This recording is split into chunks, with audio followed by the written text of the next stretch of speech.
दिखाई देती है कि कैसे छोटे मालिक ने 5 साल तक युक्सी का इंतजार किया और उसके आने की तैयारी 1 महीने पहले से शुरू कर दी थी। फिर सीवांग उसे अपने दोस्तों से मिलाता है जहां युक्सी को भाई कहने पर मजबूर किया जाता है। तभी सीवांग उसे अकेले में पाकर फिर से किस करता है। युक्सी घबराकर कहती है कि मेरे होठ सूज गए हैं, अगर दादा दादी ने देख लिया तो क्या होगा। सीवांग शरारत से कहता है कि वो अपने जूनियर की हर बात मानने को तैयार है। पूरा परिवार डिनर टेबल पर बैठता है। दादा दादी युक्सी पर प्यार लुटाते हैं और कहते हैं अगर स्कूल में कोई तुम्हें परेशान करे तो दादा को बताना, वो खुद बदला लेने आएंगी। तभी सीवांग सबको यकीन दिलाता है कि जब तक वो है शीशी युक्सी को कोई भी छू नहीं सकता। वो युक्सी की थाली में पसंदीदा रोस्ट टक रखता है जिस पर दादी उसे चेतावनी देती है कि वो युक्सी को परेशान न करे। खाने के बाद युक्सी सीवांग से पूछती है कि क्या वो उससे सच में प्यार करता है। वो पूछती है अगर मैं गिर गई तो क्या तुम मुझे नीचे रहकर मेरी मदद करोगे।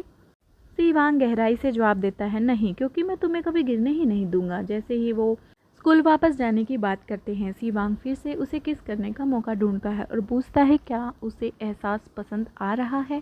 सीवांग युक्सी को स्कूल छोड़ने आता है। युक्सी उसे शुभ रात्रि कहकर अंदर जाने लगती है। तभी सीवांग उसे रोककर पूछता है अब हमारा रिश्ता क्या है। तभी युक्सी शरारत से जवाब देती है बेशक सीनियर और जूनियर छात्र, और मुस्कुराते हुए चली जाती है। तभी सीवांग वहीं उस खड़ा होकर उसे देखता रहता है, ये जानते हुए कि अब युक्सी का दिल पूरी तरह उसका हो चुका है। सीवांग और टेन युक्सी के बीच रोमांस और गहरा होता जा रहा है।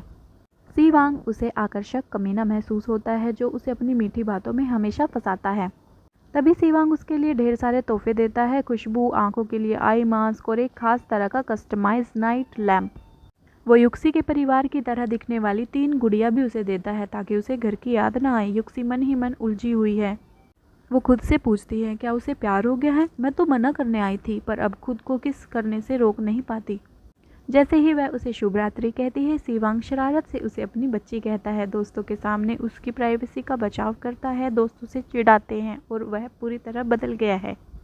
दोस्तों के बीच हंसी मजाक का और पुरानी यादों का दौर चलता रहता है। जियान और बाकी सब एक दूसरे को पोल खोलते हैं कि कौन रात में किसका नाम पुकारता है। तभी जंगल में कैंपिंग का प्लान बनता है। सीवांग अपने कड़क स्वभाव के बारे में बात करता है पर दोस्त जानते हैं कि वो युक्सी के सामने कितना नरम है। तभी रात में बातचीत के दौरान सीवांग उसे सोने और सेहत का ध्यान रखने की सलाह देता है, पर युक्सी के मन में तो कुछ और ही चल रहा था। वो मन ही मन सोच रही थी कि क्या वो कल बीजिंग वापस जा रहा है, मैं उसे अभी नहीं बताऊंगी।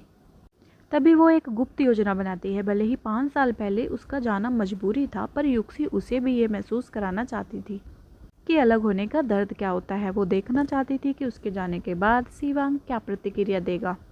स्कूल में एक दूसरा लड़का युक्सी से